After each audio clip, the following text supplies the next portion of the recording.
Madame, Monsieur, bonjour et bienvenue à votre matinale de l'information sur Canal 2 Info, la chaîne que vous regardez beaucoup de plaisir tous les jours.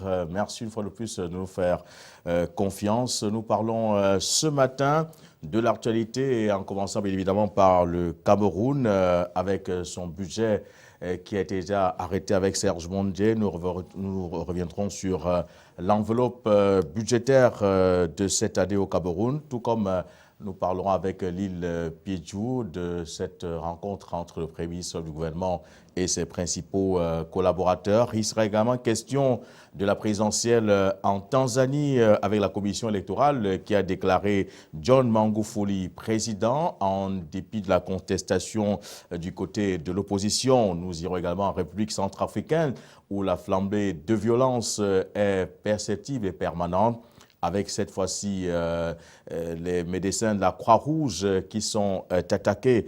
Nous sortirons bien évidemment par cette déclaration de Nicolas Sarkozy à Moscou, s'agissant bien évidemment de Bachar al-Assad. Nicolas Sarkozy, l'ancien président de la République de France, fait savoir qu'il n'y aura jamais de réconciliation en Syrie avec Bachar al-Assad. Ça sera donc tout pour le sommaire. Je vous retrouve dans un tout petit instant pour le développement de cette actualité.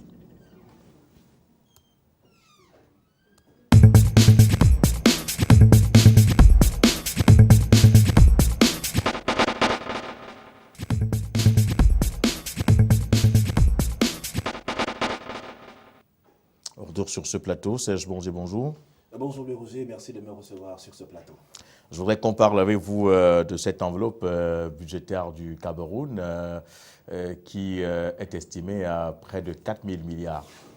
Plus de 4 200 milliards, pour être précis 229 milliards de francs CFA. C'est donc le budget qui va constituer donc l'ossature économique du Cameroun pour l'année prochaine, 2016. C'était donc à la faveur de la réunion qui s'est donc tenue hier, donc ce conseil présidé par le chef du gouvernement de la République du Cameroun, c'était à l'immeuble Étoile. Un conseil au cours duquel les ministres et autres membres du gouvernement de la République ont quand même présenté les aspects fondamentaux qui vont gérer un peu 2016. On reviendra sur ces différents points qui seront abordés au cours de cette année 2016. Mais ce qu'on retient fondamentalement, c'est qu'il y a un budget excédentaire pour l'instant qui avoisine les 500 milliards de francs CFA, alors que le budget 2015, lui, se chiffrait à 3 746 milliards de francs CFA. A-t-on atteint les objectifs prévus dans le cadre de ce budget? C'est donc la question à laquelle beaucoup d'observateurs tentent d'amener quand même des éléments de réponse lorsqu'on sait encore qu'on attend de la douane camerounaise un peu plus de 700 milliards de francs CFA, au niveau des impôts un peu plus de 1500 milliards de francs CFA. C'est autant d'argent qui donne quand même de l'espoir, même si au sortir de ce conseil, le ministre camerounais en charge des Finances, Alamine Ousmane Mey, a dit clairement que c'est une volonté de pouvoir accompagner les projets structurants, mais aussi de permettre à ce que nous restons dans la perspective de croissance en n'oubliant pas de si près que le Cameroun doit atteindre ses objectifs courant année 2016 qui visent bien sûr ces projets structurants. Et vous parlez des projets structurants, Serge, quels sont les projets prioritaires quand même? Puisqu'une enveloppe qui a un peu pris du volume, ça veut dire également que il y a des projets supplémentaires qui vont être réalisés. Ce qu'on peut ajouter à ces projets très importants, on reste dans la même dynamique de croissance parce qu'il est question de maintenir l'accompagnement donc des pouvoirs publics dans les secteurs clés, notamment les infrastructures. On l'a vu, les différents barrages, les ponts, les routes et certaines écoles, sans oublier en relief le plan d'urgence qui est celui donc du gouvernement de la République du Cameroun, inspiré par le chef de l'État, qui devrait accompagner les populations à la base et surtout permettre l'amélioration de leurs conditions de vie. À travers donc ces projets, le gouvernement voudrait davantage réaffirmer cette volonté de pouvoir être une véritable source d'accompagnement des populations locales à quelque niveau que ce soit. Mais ce qu'on peut remarquer de manière substantielle, même si quelques observateurs également sont restés sceptiques quant à la mise en œuvre de ce budget, quand même plus de 4 200 milliards de francs CFA en 2016 au Cameroun, la question est de savoir où allons-nous trouver cet argent? Au niveau des recettes douanières, au niveau des recettes, donc des impôts, également au niveau de nos ressources pétrolières. Est-ce qu'on pourra atteindre ces objectifs-là? On restait quand même sur la question positive. Mais autre chose, ce qu'on a observé qu'il n'y a pas dans ce budget, c'est la bataille contre Boko Haram, il n'y a aucun financement qui est prévu pour le budget 2016. Maintenant, la question aussi, c'est de pouvoir comprendre où est-ce que le gouvernement trouvera l'argent lorsqu'on sait que cette guerre contre Boko Haram coûte énormément d'argent en termes de ravitaillement sur le plan même de guerre, en termes de ravitaillement des effectifs même, et même de l'alimentation pour ces personnes, pour ces militaires, pour ces soldats au front, donc, qui combattent avec la dernière énergie et surtout avec efficacité Boko Haram. Donc c'est très important de pouvoir comprendre, mais on se dit que d'une manière globale, on ne sait pas où on prendra véritablement de l'argent. Mais la guerre, elle est là. 4 000 milliards de francs CFA, ça veut dire qu'il y a un budget d'investissement et puis un budget de fonctionnement. On se rend compte quand même qu'il y a plusieurs départements ministériels qui ont quand même vu leur enveloppe budgétaire revue à la hausse. Est-ce qu'on peut avoir quelques départements ministériels si la défense n'a pas connu une augmentation substantielle, puisque vous parlez de cette guerre contre Boko Haram qui ne figure pas en bonne place dans ce budget?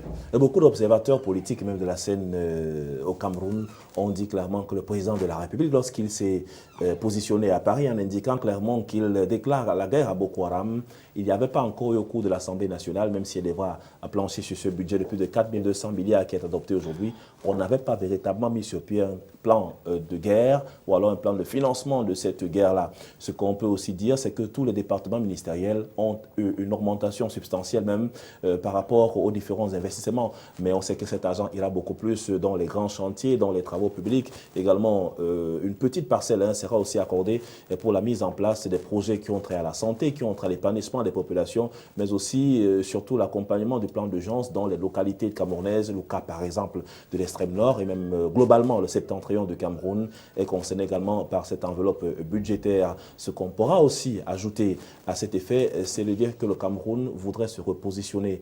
Plus de 4 200 milliards de francs CFA, ce n'est pas aisé, ce n'est pas donné, mais on devra davantage faire comprendre, notamment au niveau des différentes impositions. Beaucoup d'acteurs de la scène politique sont également sceptiques quant à la mise en place de ce budget, mais on reste ferme parce que vous savez, avant tout, un budget, c'est des prévisions. Ce n'est pas un argent qu'on a tout de suite, c'est des prévisions en termes de ce qu'on pourrait gagner et de ce qu'on pourrait défendre. Donc, ce qu'on pourrait dépenser pour accompagner et même les besoins vitaux de notre population. Donc, on reste dans cette dynamique-là, dans cette croissance. D'ailleurs, le Premier ministre du gouvernement de la République a parlé de ce budget avec toutes les marques qui entourent l'exécution de ce budget en invitant, bien sûr, lorsqu'il sera mis en exécution, qui va passer par l'Assemblée nationale et ensuite par le Sénat du Cameroun, qui vont adopter ce budget-là. Et puis ce budget sera également défendu devant les membres de la Chambre basse et même la Chambre haute du Parlement camerounais pour enfin qu'on retienne ces plus de 4 229 milliards de francs CFA qui seront donc reconnus et accompagner le budget de Cameroun, le budget de l'État du Cameroun pour l'exercice 2016. C'est un budget assez conséquent et beaucoup pensent également que bon, espère qu'il est réaliste. Alors, Elie Smith, bonjour. Bonjour, Roger. Expert des questions économiques, voilà le Cameroun qui aujourd'hui a son budget qui est de 4 229 milliards de francs CFA. Mais lorsque vous regardez ce budget que l'on dit être en augmentation tous les ans, vous vous rendez compte que rien n'avance sur le plan du développement global du Cameroun. Exactement, ça c'est le grand paradoxe, c'est budget propagande selon moi, parce que je crois que Serge a même posé la grande question, d'où allions-nous trouver cet argent? Est-ce que c'est en augmentant les impôts et où est-ce que, il dit on attend combien, c'est 700 milliards de douanes, mais je pense que c'est un peu fictif, il faudra qu'on fasse un budget à la réalité économique. Et puis vu aussi le fait qu'aujourd'hui, on est dans on a une crise ou un réajustement économique mondial, la Chine étant un pays qui se réajuste, l'importation massive qu'elle faisait des matières premières n'est plus du jour comme elle était auparavant. Le pétrole aussi, le Cameroun aussi c'est un producteur majeur du pétrole. Le pétrole est en baisse. D'où allions-nous trouver cet âge? Je pense que le gouvernement camerounais gagnerait mieux de faire un budget à sa taille, donc qui est réaliste. Mais là où ça me plaît, c'est que je pense que cette fois-ci, ils ont réfléchi à investir dans les infrastructures. Parce que vous avez vu, hier, je crois hier, on avait parlé de la Côte d'Ivoire, l'Éthiopie et le Kenya. Voilà les pays que l'année prochaine auront une croissance d'environ 9 à 10%. Pourquoi ce n'est pas sorcier? C'est parce qu'ils ont vu bien d'investir dans le secteur des infrastructures et ce qu'ils ont fait va payer. Chez nous, on n'a pas vu. Même les ponts que mon collègue et ami Serge est en train de dire, quand on voit un peu le pont du Vouri, c'est un peu, ça amuse. Hein? Il n'y a rien de grand. Et puis les grands présidents, je pense que le gouvernement camerounais doit être un peu sérieux avec elle-même si elle veut lutter contre la pauvreté, lutter contre le chômage. Voilà. Merci Elie Smith pour ce complément d'information. Nous allons rester dans le secteur de l'économie pour parler de ce sommet Inde-Afrique. Patrick Issando, bonjour. Bonjour Louis Roger. Bonjour Elie, bonjour à nos téléspectateurs. Alors, que retenir finalement de ce sommet Inde-Afrique qui s'est achevé il y a quelques heures? Bon, au-delà de la volonté de l'Inde qui était finalement de se repositionner sur le giron africain en termes d'échanges et en termes finalement de positionnement sur le plan, n'est-ce pas, de l'acquisition d'un certain nombre de marchés, il y a on a quand même constaté que l'Inde a résolument décidé de s'impliquer sur le champ des infrastructures, ce qui n'était souvent pas le cas. On avait beaucoup plus un regard sur l'industrie pharmaceutique, la technologie et d'autres secteurs comme le textile. Et là, maintenant, l'Inde entend toucher ce chapitre qui a quand même fait aussi le grand pas et le bonheur même des pays comme la Chine et des concurrents comme le Japon. Et l'autre chose aussi, c'est sur la collaboration en termes de formation. Le Premier ministre Modi a annoncé qu'on aura de 25 000 à 50 000. C'est pratiquement le double de bourses que l'Inde va offrir aux pays africains dans le cadre de l'encadrement et de la formation de sa jeunesse. Donc avant le rendez-vous de 2020, le prochain sommet, il y a que l'Inde entend accroître finalement le volume de ces échanges. Des 10 milliards de volume d'échanges qu'on a constaté cette année, c'est vrai que 10 milliards il y a 3 ans aussi, 70 milliards pour d'ici l'année prochaine.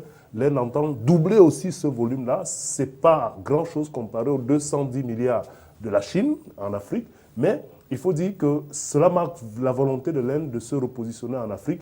Et quand on sait que dans ce chapitre-là, le Japon et la Chine ont pris le devant, l'Inde a besoin de l'Afrique pour les ressources, a besoin de l'Afrique pour soutenir son industrie minière qui a besoin de cette énergie. Et donc, il y a des résolutions comme ça qui vont mettre les deux parties finalement en face, quand on sait que pour la première fois, pas moins de 40 pays étaient quand même présents. Les précédentes éditions, on avait quelques 10, 14. Et si cette fois-ci, ce sommet qui s'est tenu à New Delhi a marqué la volonté de l'Inde, finalement, de revenir sur le giron africain. Alors, Elie Smith, il n'y a pas que la volonté de l'Inde, mais qu'est-ce que l'Afrique tire de ce sommet? Aller participer, aller apprécier ce que l'Inde fait. Qu'est-ce que l'Afrique pourra vraiment tirer comme substrat pour ce sommet?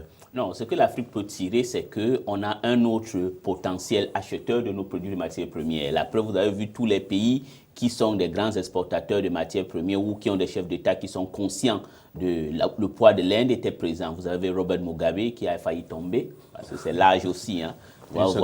Une seconde fois, vous voyez, moralité, quand tu es vieux, il faut laisser. 90 ans au pouvoir, donc c'est quand même terrible. Bon, mais quand même, Mugabe était là, Buhari était là. Il faut savoir qu'en Afrique, l'Inde, l'un des principaux partenaires commerciaux, c'est le Nigeria, était là. Edgar Lungu de la Zambie, qui souffre déjà que la Chine n'importe plus beaucoup de cuivre. Donc, je pense que l'Afrique va profiter parce que comme l'Inde a compris, c'est un des problèmes entre l'Inde et la Chine, fait que la Chine a vu mieux. Quand vous avez un leader visionnaire comme Deng Xiaoping qui a vu qu'il faut investir dans les infrastructures. Et comme l'Inde aussi a décidé d'investir dans les infrastructures chez elle, donc ça veut dire qu'elle serait obligée d'importer massivement les matières premières qui viennent chez nous, donc du fer, du cuivre, tout ce que nous exportons. Mais je pense qu'il faudra maintenant que les Africains profitent, c'est qu'au lieu d'exporter le cuivre brut, il faudra qu'on essaye de transformer et elle aura de plus-value. Même de diamants qui viennent du Botswana, l'Afrique du Sud, du Zimbabwe, il ne faudra plus qu'on exporte ça en brut. Et parce que quand elle est déjà taillée, elle a un plus-value. Donc je pense que l'Afrique va profiter, mais c'est à l'Afrique, une fois de plus, de savoir jouer son rôle. On a pris un exemple d'une jeune fille dans un quartier où tout le monde drague. Si tu te mets à dire oui, oui à chacun et puis tu ne veux pas voir la personne avec laquelle tu peux décider de faire ta vie, donc ça serait un peu compliqué. Donc l'Afrique va profiter et c'est une bonne chose. Il y avait 15 auparavant, tout le monde est arrivé 40. C'est parce que les pays africains souffrent déjà de cette hyper-dépendance de la Chine. On vient de parler du budget camerounais tout à l'heure. C'est un budget vraiment fictif parce que si nous tous, nous sommes vers la Chine et la Chine réajuste, il faudra qu'on commence à chercher l'Inde aussi et puis les autres pays émergents pour consommer nos matières premières. Voilà, on part de l'Inde pour la Syrie où Nicolas Sarkozy a rencontré son homologue Vladimir Poutine du côté de Moscou, mais parlant des questions syriennes. Et Nicolas Sarkozy, l'ancien chef de l'État français, a dit, je le cite à Moscou, qu'il n'y aura pas de place pour un maintien de Bachar al-Assad au pouvoir. C'est quand même un discours assez contraire. La rencontre qui dit il y a quelques jours entre Bachar al-Assad et Vladimir Poutine, où le président syrien remerciait Moscou pour l'avoir soutenu dans cette guerre contre le terrorisme. Alors, cette position de Nicolas Sarkozy, comment peut-on l'analyser? Non, moi je trouve que Nicolas Sarkozy veut faire plaisir à la droite américaine qui va en finir avec Bachar al-Assad. Il y a un problème, c'est choisir entre Bachar al-Assad, le Daesh et Al-Qaïda. C'est vite fait. On peut reprocher à Vladimir Poutine de tout, mais pour une fois, Vladimir Poutine sait un peu la force qui est en face d'elle, mais joue en stratège. Il a vu d'abord que premièrement, les pays guerriers occidentaux, dont par exemple les États-Unis et la Grande-Bretagne, n'ont pas envie de faire cette guerre. C'est uniquement la France. Mais je voudrais rappeler aussi à M. Nicolas Sarkozy qu'il faut qu'il soit objectif partout. Il ne faut pas se focaliser sur Bachar al-Assad. Il faudra aussi qu'il nous donne sa position sur ce qu'il pense de Denis Sassou Nguesso au Congo-Brazzaville. Est-ce que Denis Sassou Nguesso, qui vient de tuer 4 personnes chez eux, violer la Constitution, va-t-il avoir les mêmes positions? Non, je pense que c'est une grosse blague. Si Nicolas Sarkozy pense que la Syrie, c'est la Libye, il s'est trompé. Voilà. Alors, Patrick Christian d'abord, la Syrie n'est pas la Libye, mais Nicolas Sarkozy persiste et signe et dire que Bachar al-Assad a sur sa conscience la mort de près de 250 000 Syriens et ne peut pas représenter l'avenir. D'abord, il faut dire qu'il a toujours été de tout temps et qu'il confirme qu'il est un peu prétentieux, Nicolas Sarkozy. Même après avoir essuyé l'échec à l'élection présidentielle qui a vu porter François Hollande à la tête de la France, beaucoup plus par ses frasques à lui, parce que finalement on se rend compte que François Hollande a certes des partisans, le PS est revenu au pouvoir beaucoup plus par les frasques de Nicolas Sarkozy et que la France en veut à Sarkozy d'être aujourd'hui au niveau où elle en est. Il a voulu sauver sa mise en se positionnant comme un guerrier, en allant s'aimer la zizanie qu'il a sémée en Libye et qu'on voit aujourd'hui en étant partisan du carreau même de la Libye. Autant Bachar al-Assad pourrait porter sur sa conscience la mort des Syriens, Sarkozy en portera aussi, parce qu'il fait partie de ceux qui ont contribué à déstabiliser la Syrie et à mettre la Syrie dans l'état où elle est. Et qu'est-ce qu'il craint le plus? Comme il a craint pour Kadhafi, en initiant l'assassinat de Kadhafi, il craint peut-être que des casseroles soient soulevées aussi en Syrie pour qu'on reconnaisse son implication à un certain niveau là-bas. On a des choses qu'on peut reprocher à Bachar al-Assad en Syrie, mais de qui parle-t-on? De Nicolas Sarkozy qui vient parler des droits de l'homme aux gens, alors qu'il a passé le temps, pendant qu'il était en train de vouloir sauver la mise de sa présidence en France, à semer la zizanie pour justifier son statut de guerrier. Nicolas Sarkozy se prend pour le peuple syrien. Il ne revient pas à lui de décider si Bachar al-Assad peut faire partie du consensus de la Syrie ou pas. Assad est syrien et Sarkozy est français. De quel droit se permet-il de dire qu'Assad n'a pas un avenir en Syrie? Même s'il faut qu'il n'ait pas un avenir, il revient aux Syriens de décider du fait qu'il n'ait pas un avenir, mais pas à Sarkozy. Et puis, vous voyez, j'en perds mon souffle. Il faudrait qu'on arrête avec cette histoire-là, où Sarkozy va aller en Russie, commencer à faire son one-man show pour plaire à la droite américaine, ou finalement pour plaire à quelques partisans. Mais qui sont ces gens? On a envie de croire même, finalement, qu'ils sont derrière ces groupuscules-là, Daesh, Al-Qaïda et autres. Comment est-ce que ces groupes sont finalement armés? Ils ont facilité des couloirs. On a vu ici sur Sarkozy, avec les résolutions qu'on a adoptées de manière sibylline du côté de l'ONU, des avions déverser des armes en Libye. Et c'est ça qu'on appelle la volonté de réconcilier des peuples. Non, il faut qu'on arrête. Et puis qu'on nous laisse un peu ce ton où des personnes viennent toujours se montrer des donneurs de leçons aux civilisations ou à d'autres populations qui seraient aussi indigestes, affamées, incapables de se prendre en charge. Mais non, Sarkozy se prend pour qui à la fin? Pour qu'il vienne donner des leçons à tout un monde qui cherche un consensus en Syrie. Mais je pense même que Poutine a été très gentil de le recevoir. Il le recevait en tant que qui d'ailleurs, de ce côté-là. En tant qu'ancien président on laisse tomber, de la République qui cherche encore à revenir on est à la quête de solutions. On est à la quête de solutions. Il a beau être le président du Rassemblement républicain en France actuellement, on est à la quête de solutions actuellement du côté de la Syrie et tous les pays, même les États-Unis, même la Turquie qui était réfractaire à un positionnement de Bachar al-Assad, reviennent à un sentiment qui voudrait que le consensus passe avec tous les acteurs, y compris Bachar al-Assad. Ce discours-là, ma foi, il n'est pas un discours pacificateur. Alors, il n'est pas un discours pacificateur parce que la France également, qui aujourd'hui ne voudrait plus voir Bachar al-Assad, voudrait quand même que Paul Kagame soit maintenu au pouvoir à vie. Les députés ont quand même donné le feu vert à ce président, ce chef d'État, pour davantage se maintenir au pouvoir. Et si l'on regarde très bien, Patrick Christian doit faire les analyses hier sur ce plateau, il pourra même mourir au pouvoir, parce que 2 mandats de 5 ans après un autre de 7 ans, ça fait quand même 17 ans. Oui, théoriquement, si on fait les calculs, c'est 2034 par là, donc une année avant l'émergence du Cameroun. Voilà. Et là, aujourd'hui, 71 ans, ça pose quand même un sérieux problème, Patrick Issa. Oui, ça pose un problème, surtout même dans la logique de ce texte-là. Vous voyez, officiellement, le président Paul Kagame, officiellement, ne s'est pas encore déclaré candidat à sa succession. Mais, vous voyez, on fait passer une loi qui le positionne déjà exceptionnellement comme étant potentiel candidat, en tout cas, comme lui donnant l'autorisation de se présenter pour 7 ans supplémentaires. Vous voyez, c'est illogique. Autant on peut demander à nos amis occidentaux et autres souvent de ne pas se mêler de nos affaires, autant on peut se dire aussi qu'il faut faire les choses avec un peu plus de finesse. Et les faire passer, même si on a le droit de réviser nos constitutions, mais ne pas nous faire passer pour des... Je ne vais pas utiliser un terme assez impoli quand même, mais là, ça frôle le ridicule. Vous ne pouvez pas bâtir une constitution qui engage l'avenir de tout un pays et puis y placer une clause pour un seul individu dans toute une constitution. Mais il va sans dire que dès qu'il ne sera plus là, même si c'est en 2034, il faudra bien réviser encore automatiquement cette constitution parce que cette clause-là ne pourra plus être valide. Donc, il a droit à un mandat de 7 ans et ensuite il a droit aux 2 autres mandats que prévoit la constitution. Les seuls bons points qu'on a relevés ici, c'est que, bon, la limitation de mandat dans cette constitution ne change pas. L'article 101 le maintient. Les seuls bons points qu'on a relevés, c'est que le mandat passe de 7 ans à 5 ans. Ça, c'est un acquis, ça diminue un peu la longévité. Mais sauf qu'on a l'impression que tous ces aspects-là ne concernent que l'après-Kagame.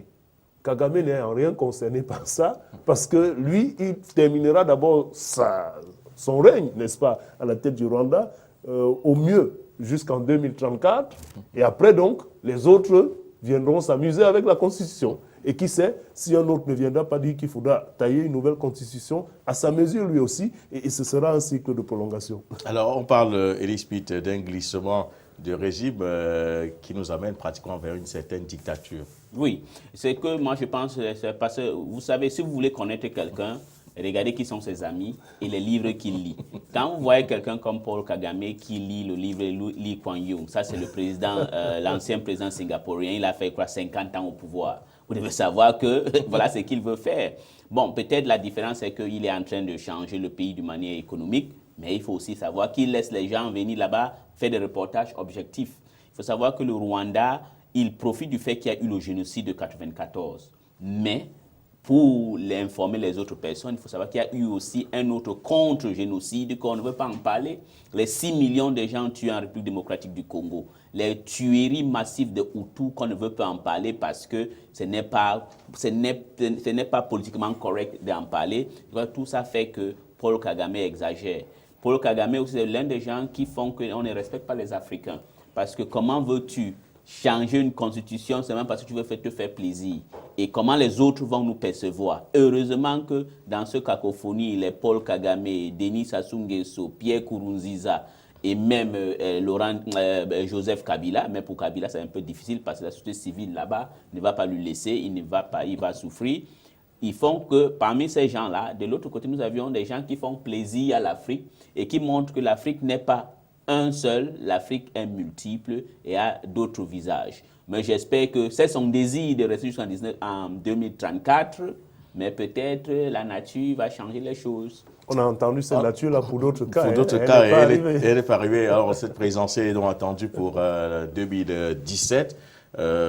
Du côté du Rwanda, mais une autre présidentielle qui aujourd'hui fait jaser, sont ces résultats du côté de la Tanzanie où John Magufuli a été élu président de la République, une élection assez contestée d'ailleurs par le principal candidat de l'opposition, à savoir Edouard Lowassa, qui estime qu'il a quand même récolté près de 62% de suffrages valablement exprimés contre 58 annoncés pour John Magufuli. C'est quand même une situation assez critique. On n'a plus vu ça depuis que ces élections du 27 octobre sont déroulées. C'est quand même une situation qui nous amène à réfléchir. Qui finalement dit la vérité? Bah écoutez, lorsqu'on avait déjà dépouillé près de 195 bureaux sur les 264, le candidat du parti au pouvoir, John Magufuli, avait déjà quelques 52%. Si on s'en tient au développement de ces résultats présentés par la Commission électorale indépendante, on peut dire que c'est une suite logique. Mais sauf que les contestations avaient déjà commencé à se faire ressentir. Voilà un scrutin qui s'est passé dans le calme. Mais le ton de la campagne annonçait déjà quand même une espèce de chamboulement dans le paysage politique de la Tanzanie. Depuis 1964, le Chama Chama Mapinduzi, le parti au pouvoir, a toujours été pratiquement élu comme une lettre à la poste. Le processus s'est toujours passé dans une alternance où c'est à l'intérieur du parti qu'on avait le candidat finalement. Il n'y a pas une véritable opposition. Donc l'opposition était en interne, comme le disait souvent Elie, une sorte de démocratie à la chinoise, où le parti finalement populaire et socialiste lui-même règle ses comptes à l'extérieur, et dès que c'est validé, on vient à l'extérieur simplement pour les formalités. Mais ici, pour une première fois depuis son indépendance, cet alliage entre l'ancienne Tanganyika et le Zanzibar est en train de vivre une profonde mutation. Et il me semble que quel que soit l'avenir qui aura autour de ce résultat, la Tanzanie ne sera plus jamais pareille. Parce que pour une fois, on voit un résultat contesté. 58% déclarés officiellement pour le candidat John Magufuli, qui se voit être contesté dans cette victoire, parce que de son côté, Edouard Lowassa, qui est quand même un ancien Premier ministre, qui maîtrise aussi un certain nombre de rouages dans l'appareil politique et étatique du côté de la Tanzanie, pense et déclare lui avoir eu 62%. Sur quelle base il s'appuie? On n'a pas encore suffisamment de détails. Il dit que près de 10 millions de Tanzaniens auraient voté pour lui. Et est-ce que, comme on le sait souvent, l'OCAS dans les déclarations, finalement les menaces, est-ce que, comme d'habitude, il ne restera qu'au fait des déclarations et des menaces? C'est une question qu'on peut se poser. Est-ce qu'il a un plan stratégique pour contester dans la durée et le fond ce résultat? On est un peu inquiet et les Tanzaniens retiennent leur souffle. Et moi, j'ai envie de dire que c'est bien dommage pour un pays comme la Tanzanie qui, pendant longtemps, a été cet exemple-là, c'est-à-dire que de déroulement démocratique, pacifique, ainsi de suite, sur les traces de Julius Nyerere, cet autre grand leader et penseur, n'est-ce pas, de l'image même de cette Afrique qu'on veut voir toujours être défendue. Voilà la Tanzanie qui revient dans une spirale qu'on aurait souhaité ne pas voir de ce côté-là, pour avoir quand même en Afrique aussi ces petits cercles-là qui permettent de défendre une image d'une Afrique responsable, capable de se prendre en charge et d'avoir des élections qui ne font toujours pas l'objet de contestation à la fin. Alors, Elie Smith, les jours à venir s'annoncent un peu sombres pour la Tanzanie. Oui, elle annonce un peu sombre, mais une petite bémol. M. Lowassa avait dit que quand il va perdre, s'il perd les élections, il va rentrer au champ. Donc, on attend qu'il tienne à sa parole. Mais je trouve que c'est aussi une bonne chose pour la Tanzanie. Mais sauf que cette fois-ci, il dit que même par la fenêtre, il va rentrer à la présidence. Et ça commence à être un ton de cause différent. Oui, mais je pense que ça serait un peu compliqué parce que l'armée est là. Vous savez, toute la ville a été quadrillée, soit sur la Tanzanie continentale ou la Tanzanie insulaire. Bon, je pense que c'est une bonne chose pour la démocratie tanzanienne que le parti au pouvoir soit secoué, un peu bousculé, et que ça va aussi revoir même l'union entre le Zanzibar et Tanganyika. On va revoir, il y a les clauses, et c'est tout à fait normal dans un mariage. Il faut par exemple les évolutions, des choses qui existent, mais je tiens à les saluer que quel qu'en soit le cas, ça c'est un exemple d'une unification qui a réussi, qui ont respecté les clauses. On a le cas de Somaliland et le Somalie qui a volé en éclat quand il y a eu des problèmes.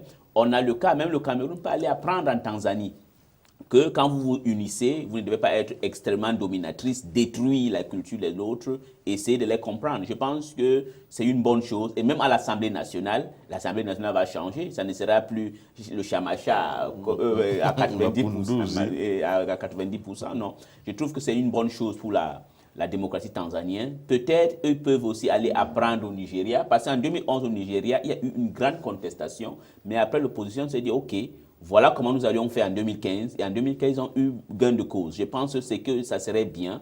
Peut-être Edouard Laossa, où il va aller au champ, ou s'il va encore rester, il faudra qu'il se réorganise pour les 5 années à venir. Peut-être ils auront la chance, comme Buhari a eu la chance au Nigeria 5 années plus tard. Alors, est-ce qu'on peut s'attendre à un gouvernement d'union nationale? Bon, rien n'est encore, totalement perceptible ou bien fermé. Ce qu'on sait, c'est que autant John Magufuli que Lowassa sont issus de la même formation. C'est vrai que Lowassa a pris le cap dans l'opposition, il s'est finalement fait le porte-parole d'une coalition de l'opposition, mais ces gènes-là, cette fibre, n'est-ce pas, du parti traditionnel, historique au pouvoir est encore en lui. Et donc, forcément, il y a des contacts et des tractations qui sont possibles d'être faits. Et il me semble que ce serait peut-être même une bonne issue pour la Tanzanie, même si parfois ces formules de gouvernement d'union nationale et autres là tuent l'enjeu démocratique, parce qu'une opposition crédible, une opposition responsable, une opposition au fait de la marche de la nation est un contre-pouvoir essentiel au développement du pays. Donc, si c'est pour une transition, pour apaiser les esprits, et puis qu'enfin chacun retrouve finalement sa capacité à influer par ses idées la marche du pays, tant mieux. En attendant, il faut d'abord que la passe de ce résultat, ou alors la pilule, soit finalement digérée, afin que les uns et les autres revoient la stratégie à mettre en place pour reprendre le chemin.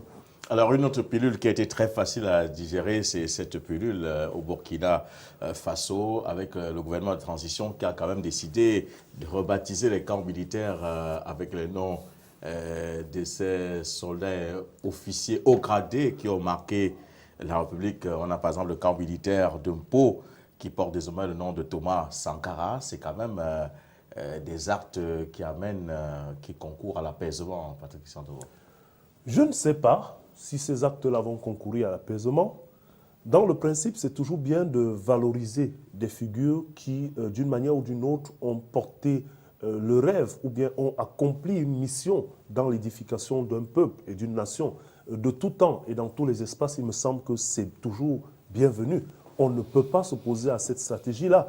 Mais dès qu'on a dit ça, j'ai l'impression qu'autour de la transition et actuellement au Burkina Faso, on touche un peu à tout.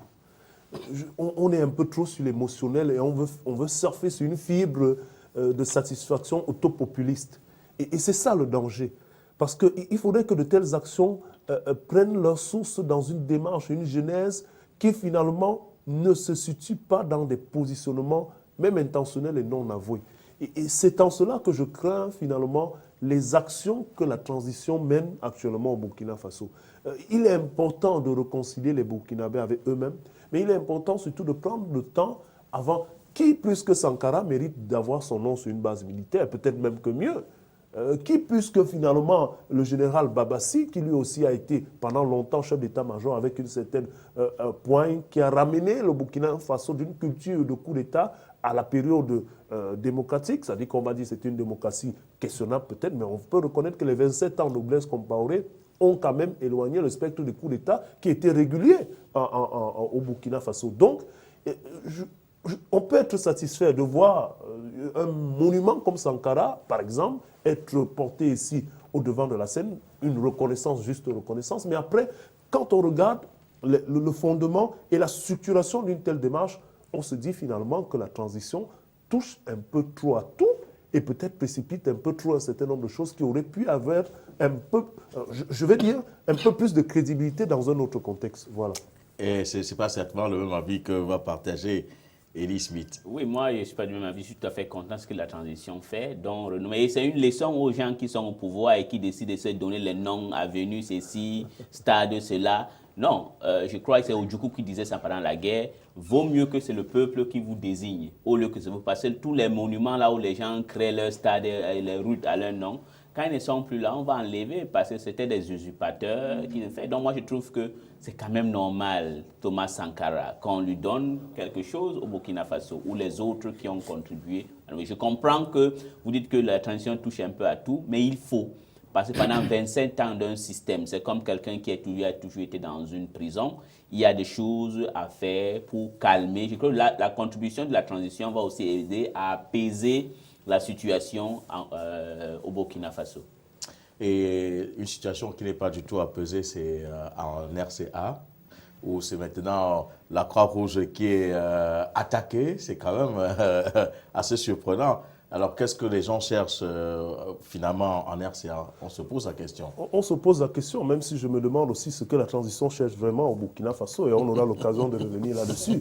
Parce que je ne suis pas sûr que dans ces éléments de notification, on ait choisi les personnes les plus importantes. Il y a déjà un débat qui naît sur les choix de la transition. Et ça va se revenir peut-être dans 5 ans, dans 10 ans.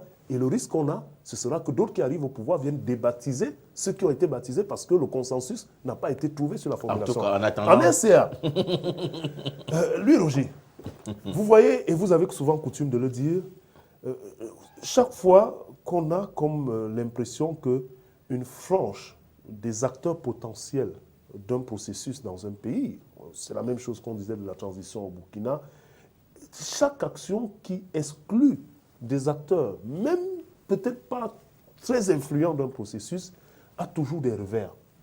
La RCA aujourd'hui est dans une transition pilotée de l'extérieur, il faut bien le reconnaître.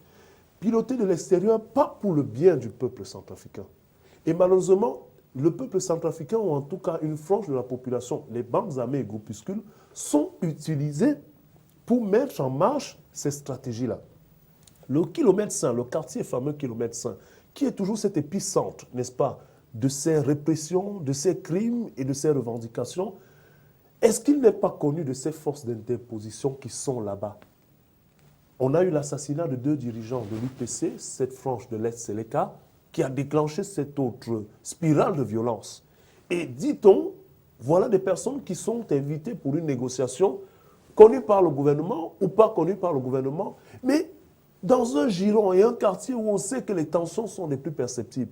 Comment se fait-il qu'à répétition, dans le même quartier et pas très loin de ces endroits-là, de tels incidents arrivent sans que MINUSCA et tout ce qu'il y a là-bas comme fonds Sangaris et autres n'interviennent? Donc, lui, Roger, la Croix-Rouge aujourd'hui qui est attaquée, ça nous démontre le symbole même de la fragilité, même de la capacité de ceux qui viennent en aide du côté de la RCA à se mouvoir.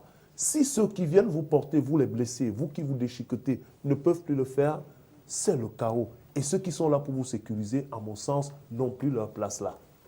Alors, Elie Smith, est-ce qu'il faudrait qu'aujourd'hui les forces Sangaris ouvrent le feu, que la MINUSCA ouvre le feu pour que l'ordre revienne en Centrafrique? Je crois que de temps en temps, il le faut quand même. Il le faut, mais de l'autre côté, les Sangaris, là, doivent être quand même honnêtes. Je crois que Christian l'a dit tout à l'heure, la transition est pilotée de l'extérieur par 2 pays principaux. Il y a le Tchad, il y a la France. Je pense qu'il faut qu'on laisse les Centrafricains eux-mêmes régler leurs problèmes. Et puis aussi, si on te donne une responsabilité, prends ta responsabilité. On ne peut pas vous dire, par exemple, vous êtes responsable de Canal 2, vous venez là-bas, vous laissez que les autres gens vous disent des choses. Vous devez avoir une vision pour votre chaîne. Donc, si on le transpose pour votre pays, restez, écoutez seulement ce que la France dit. Parce que la France, on peut tout les reprocher, c'est les intérêts de chaque pays qui est important. Mais Mme Catherine Samba-Panza doit mettre au centre les intérêts des peuples centrafricains et faire un gouvernement ou prendre des mesures inclusives, pas les mesures exclusives. Je ne suis pas en train de soutenir ceux qui sont en train d'attaquer la Croix-Rouge, mais les organisations comme la Croix-Rouge aussi, nous avions vu le cas au Biafra. On doit poser les questions souvent. Parce que si on les attaque, c'est pour quelle raison? Parce que ces gens ne sont pas des gens malhonnêtes. Parce que le Médecins sans frontières a été créé au Biafra. Pourquoi? Parce que Médecins sans frontières était d'abord l'organisation qui fournissait les armes au Biafra. Et maintenant, pour colorer, on a donné ça à Médecins sans frontières. Maintenant, quand on revient en Centrafrique, je ne veux pas dire qu'on doit attaquer la Croix-Rouge, mais on doit se poser... Oui, on doit se poser des questions. Pourquoi on ne les a pas attaqués depuis? C'est maintenant qu'on commence à les attaquer. C'est la grande question à être posée. Merci, monsieur, d'être venu ce matin. C'est terminé pour cette édition. Restez fidèles au programme qui se poursuivent.